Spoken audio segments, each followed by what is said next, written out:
What happens when one of the most respected journalists in television sits down with royalty, only to witness a meltdown so explosive that it ends with security being called? In just 41 seconds after one particular comment, everything fell apart. This is the story of the interview that was supposed to make headlines for all the right reasons. Instead, it became the talk show moment that nobody saw coming. Anderson Cooper has been doing this for decades. He's interviewed presidents, world leaders, celebrities at their highest and lowest points. He's known for staying calm, asking the tough questions, and never losing his composure. That's what makes him one of the best in the business. People trust him because he's fair, he's thorough, and he treats every guest with respect, even when they don't deserve it. So when 60 Minutes announced that Prince Harry would be sitting down for an exclusive interview, everyone expected it to be big. Harry had been making waves, speaking out about his life, his family, his struggles. The public was divided. Some saw him as brave, others saw him as someone who couldn't stop complaining. But regardless of which side you were on, everybody wanted to hear what he had to say. The interview was set up in a beautiful studio. Soft lighting, two chairs facing each other, the classic 60 Minutes look. Anderson walked in, professional as always, shook Harry's hand, and they both took their seats. The camera started rolling. At first, everything seemed fine. Anderson opened with a simple question. "Thank you for joining us today. I know you've been through a lot lately. How are you doing?" Harry nodded, shifted in his seat. "I'm doing well, Anderson. Thank you for having me. It's been a journey, but I'm in a good place now." Anderson smiled, the kind of warm smile that puts guests at ease. "I want to talk about that journey. You've been very open about your struggles, your family, the pressures of royal life. But I want to start with something more recent. You've made some pretty strong statements about the media, about privacy, yet here you are, doing another interview. How do you reconcile that?" It was a fair question, the kind of question any journalist would ask. But you could see something shift in Harry's expression. His jaw tightened just a bit. "Well, Anderson, I think there's a difference between controlling your own narrative and being hunted by photographers. I'm choosing to be here. That's the difference." Anderson nodded. "I understand that distinction, but some people might say that you can't have it both ways. You can't ask for privacy while also doing interviews, writing books, doing documentaries. What would you say to those people?" Harry leaned back in his chair. "I'd say those people don't understand what it's like to have your entire life dissected by strangers. They don't know what it's like to have lies written about you, about your wife, about your children. So frankly, I don't care what those people think." There was an edge to his voice now. Anderson picked up on it, but he stayed professional. "I'm not trying to attack you. I'm just asking the questions that a lot of people are wondering about." Harry cut him off. "Right, but that's the problem, isn't it? Everyone thinks they have a right to question my choices, my life, my family. Nobody questions the institution that caused all of this pain in the first place." Anderson kept his cool. "Well, we have questioned the institution. Many journalists have. But right now, I'm talking to you, and I think it's fair to ask about the choices you're making now, in this moment. You've accused your family of terrible things. You've made very serious allegations. Don't you think they deserve a chance to respond?" Harry's face was getting red now. They've had plenty of chances to respond. They chose silence. That's their response. Anderson pressed on, still calm, still measured. But silence doesn't necessarily mean guilt. Sometimes people choose not to engage in public battles. That's their right, just as it's your right to speak out. "My right?" Harry's voice was rising. "You think this is about rights? This is about survival, Anderson. This is about protecting my family from the same institution that killed my mother." The room got very quiet. Anderson took a breath.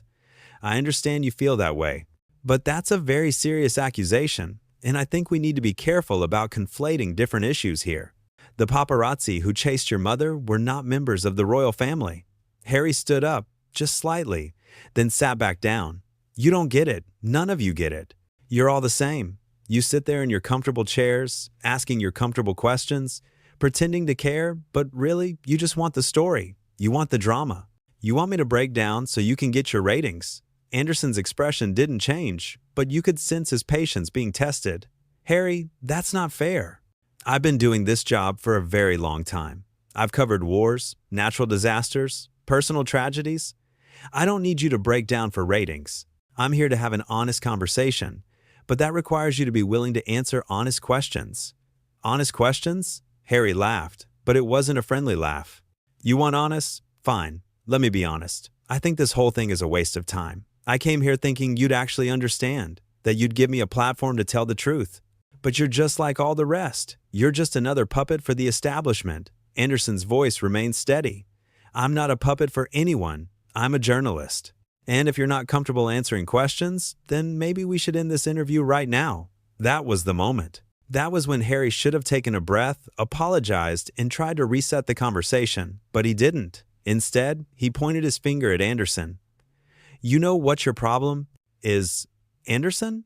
You think you're so much better than everyone else? You think because you've won your little awards and you've been on TV for years that you can sit there and judge me. But you have no idea what I've been through. None. Anderson stayed in his seat, completely calm. I never claimed to know what you've been through. That's why I'm asking you questions. That's how interviews work. Harry shook his head. No, that's how interrogations work. This isn't an interview. This is an ambush. An ambush? Anderson's tone was still professional, but you could hear the slight disbelief. Harry, you agreed to come here. You knew what this was. These are standard questions that any journalist would ask. Harry stood up again. This time, he stayed standing. Standard questions? You're trying to make me look bad. You're trying to twist my words. That's what you people do. You twist, and you spin, and you lie. Anderson also stood up now, not in an aggressive way, but in a way that showed he wasn't going to be pushed around. I haven't twisted anything. I've asked you direct questions, and you've given me answers. If you're not happy with your own answers, that's not my fault. Not your fault? Harry was almost shouting now. Nothing is ever your fault, is it? You media people are never responsible for anything. You destroy lives and then you act like you're the victims. Anderson took a step back. I think we need to take a break. You're clearly upset, and I don't think continuing this conversation right now is productive. But Harry wasn't done. Oh, now you want to take a break? Now that I'm finally telling the truth, you want to shut it down? That's typical. You can dish it out, but you can't take it. Anderson shook his head. This isn't about dishing anything out. This is about having a respectful conversation. And right now, you're being disrespectful, not just to me, but to this process, to this show, to everyone who works here. Harry laughed again, that same bitter laugh. Disrespectful? You want to talk about disrespect? Let me tell you about disrespect, Anderson. Disrespect is when your family leaks stories about you to the press. Disrespect is when the media camps outside your house. Disrespect is when people like you sit in judgment without knowing the full story. I'm not sitting in judgment, Anderson said firmly. I'm doing my job, and my job is to ask questions. If you can't handle questions, then maybe you shouldn't be doing interviews. That was it. That was the line that pushed Harry over the edge. Maybe I shouldn't be doing interviews? Maybe you shouldn't be doing interviews, Anderson. Maybe you should retire and let someone with actual empathy take over. Because clearly, you've lost touch with what it means to be human. Anderson's face remained calm, but his voice had an edge to it now. That's uncalled for. I've been nothing but professional with you. I've given you every opportunity to tell your story, but instead of answering questions, you're attacking me personally. That's not how this works. Harry moved closer to Anderson, not threateningly, but definitely invading his space. You know what? I'm done. I'm done with this interview. I'm done with you. I'm done with all of it. Anderson held his ground. Fine. If you want to leave, you can leave. But don't blame me because you couldn't handle a few basic questions. Harry's face was bright red now. Basic questions? You think those were basic questions? You were trying to trap me. You were trying to make me say something you could use against me. I wasn't trying to trap anyone, Anderson said, his voice rising slightly for the first time. I was trying to have a conversation. But you came in here with an agenda, and when it didn't go your way, you decided to throw a tantrum. A tantrum? Harry's voice cracked. You think this is a tantrum? This is me standing up for myself. This is me refusing to be bullied by people like you. Anderson took a deep breath. I'm not bullying you. I'm asking questions. There's a difference. And if you can't see that difference, then I feel sorry for you. You feel sorry for me? Harry was almost spitting the words out now. Don't you dare feel sorry for me. I don't need your pity. I don't need anything from you. Anderson turned to the crew. I think we need to end this. Can someone please escort our guest out? Harry's eyes went wide. Excuse me? You're kicking me out? Yes, Anderson said simply. This interview is over. You've been disrespectful. You've been aggressive. and you've made it clear that you're not interested in having an actual conversation. So yes, I'm ending this." Harry looked around the room, at the cameras, at the crew members who were all watching this unfold. "You can't kick me out." "Do you know who I am?" Anderson's response was measured and cold. "Yes, I know exactly who you are. And right now, you're someone who's being asked to leave." Harry pointed at Anderson again, his hand shaking. "This is outrageous. This is absolutely outrageous. You invite me here, you attack me, and then you kick me out? Who do you think you are?" "I'm the host of this show," Anderson said calmly. "And this is my interview. And I'm ending it. You can either leave on your own, or I can have security help you leave. Your choice." For a moment, Harry just stood there, staring at Anderson. The whole room was silent. You could feel the tension, thick and heavy. Nobody moved. Then Harry shook his head. "You're going to regret this, Anderson. You're going to regret treating me this way?" Anderson didn't flinch. "I don't think I will. Now, please, leave." Harry looked around one more time, as if expecting someone to come to his defense. But nobody did. The crew members just stood there, watching, waiting. Finally, Harry grabbed his jacket from the back of his chair. "Fine, I'll leave. But this isn't over. Not by a long shot." Anderson didn't respond. He just watched as Harry stormed toward the exit. But Harry wasn't quite done. He stopped at the door, turned around one last time. "You know what your problem is, Anderson? You've been doing this so long that you forgot what it's like to be on the other side. You forgot what it's like to be vulnerable. Well, let me remind you. It feels like this. It feels like being attacked for no reason. It feels like being judged by someone who has no right to judge. I hope you remember this moment the next time you sit across from someone who's actually hurting." Anderson's voice was quiet but firm. "I've interviewed hundreds of people who are hurting.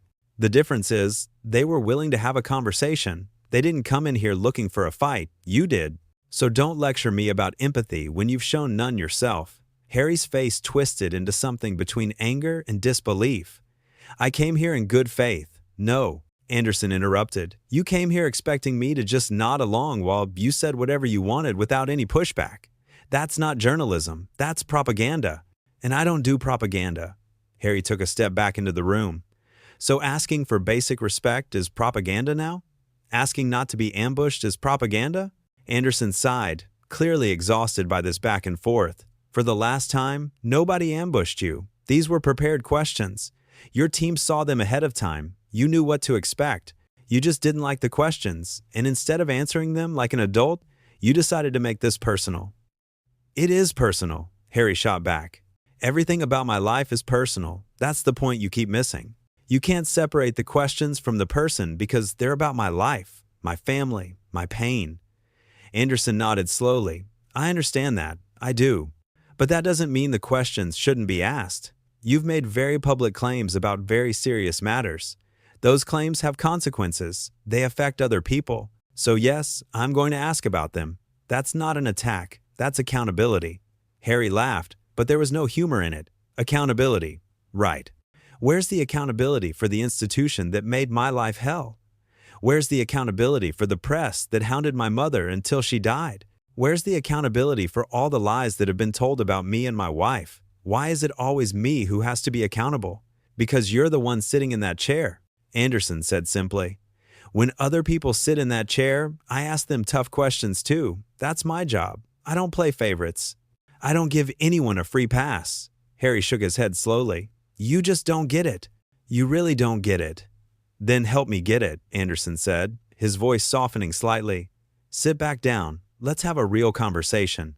No attacks, no accusations, just two people talking. Can we do that?" For a brief moment, it looked like Harry might actually consider. His shoulders relaxed just a tiny bit. He looked at the chair he'd been sitting in. But then something shifted. His jaw set again. No, I don't think we can. Because the moment I sit down, you'll go right back to your gotcha questions and your subtle implications. That's what you do. That's what all of you do." Anderson's patience was clearly wearing thin. "Harry, I've been more than fair with you. I've given you multiple chances to reset this conversation, but you keep choosing confrontation over conversation. So I'm done trying. Please leave." Harry's hands clenched into fists at his sides. Not in a threatening way, but in frustration. "You're making a huge mistake, Anderson. A huge mistake." "Maybe," Anderson replied, But it's my mistake to make. Now please, for the last time, leave." Harry stared at him for another long moment. Then, without another word, he turned and walked toward the door again. This time, he didn't stop. This time, he didn't turn around. He just walked through the doorway and disappeared down the hall. The room stayed silent for several seconds after he left. Anderson stood there, still in the same spot, just staring at the empty doorway. Then he turned to his producer. "Tell me we got all of that." The producer nodded. "Every second." Anderson ran his hand through his hair. "I've been doing this for 30 years. 30 years. And I have never had a guest speak to me that way." One of the cameramen spoke up. "What are we going to do with the footage?" Anderson thought for a moment. "We're going to air it, all of it, because people need to see what just happened. They need to see that asking questions isn't an attack. They need to see that being famous doesn't mean you get to treat people however you want." Another producer approached. "Do you think he'll try to stop us from airing it?" Anderson shrugged. "He can try, but we have every right to show what happened in this room." He agreed to be interviewed. He knew he was being filmed, and everything that happened because of choices he made, not choices we made. The room slowly started to come back to life. Crew members began breaking down equipment, talking in low voices about what they'd just witnessed. But Anderson just stood there, still processing. Someone brought him a bottle of water. He took it, drank half of it in one go. "You know what the sad part is?" he said to no one in particular. "I actually wanted to give him a fair platform. I wanted to hear his side of things. I went into this with an open mind. But he came in here ready for a fight. He wanted to be the victim so badly that he turned me into the villain." His producer put a hand on his shoulder. "You handled it perfectly. You stayed calm. You stayed professional. You gave him every chance to course correct. He's the one who chose to blow it up." Anderson nodded slowly. "I just hope people see it that way, because I guarantee you, he's going to go out there and tell everyone that he was ambushed, that he was attacked, that I was unfair. And some people will believe him without ever seeing what actually happened. That's why we air it," the producer said. "Let people see the truth and make up their own minds." Anderson looked back at the empty chair where Harry had been sitting. "You know, I've interviewed war criminals who were more respectful than that. I've interviewed people accused of terrible crimes who handled tough questions better than that. What does that say?" Nobody answered, because they all knew what it said. It said that sometimes the people who talk the most about respect and fairness are the ones who show the least of it when things don't go their way. It said that being born into privilege doesn't automatically make you humble or gracious. It said that having struggles and pain doesn't give you the right to lash out at people who are just doing their jobs. Anderson finally moved from his spot. He walked back to his chair and sat down heavily. "I need a minute," he told everyone. "Can everyone just give me a minute?" The crew filed out quietly, leaving Anderson alone in the studio. He sat there in the soft lighting, in the chair where he'd conducted thousands of interviews over the years. Interviews with people who had every reason to be defensive, to be angry, to lash out. But most of them didn't. Most of them understood that being interviewed meant answering questions, even uncomfortable ones. He thought about all the times he'd been criticized for being too tough on guests. And he thought about all the times he'd been criticized for being too soft. You can't win, he realized. No matter what you do, someone will think you got it wrong.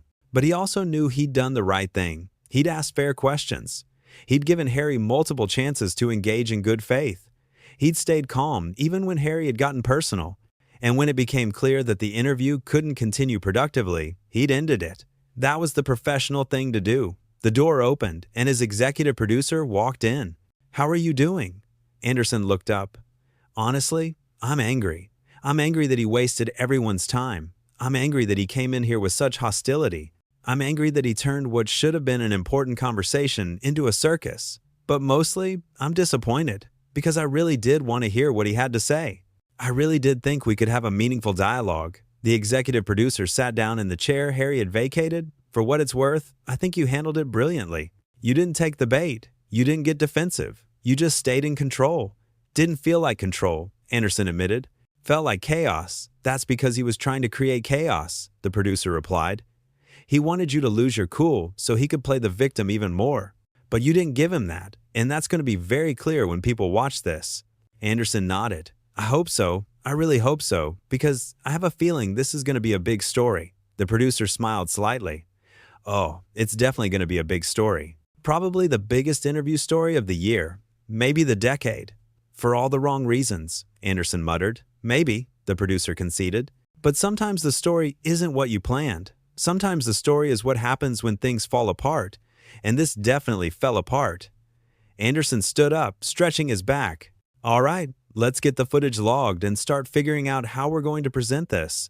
We need to be careful. We need to show exactly what happened without editorializing. Let the footage speak for itself. Agreed, the producer said. We'll put together a rough cut by tomorrow morning. As they walked out of the studio together, Anderson couldn't shake the feeling that this was going to follow him for a long time. Not because he'd done anything wrong, but because Harry would make sure everyone heard his version of events first. And his version would be very different from what actually happened. But Anderson had the footage. He had the proof. He had every word, every gesture, every moment of escalation captured on camera. And in the end, that would matter more than any story Harry could tell. Because the truth wasn't in the spin. The truth wasn't in the press releases or the carefully crafted statements. The truth was, in that room, in those 41 seconds when everything changed, when a conversation became a confrontation, when a guest became aggressive, when a professional interview turned into something nobody wanted, and now everyone would get to see it.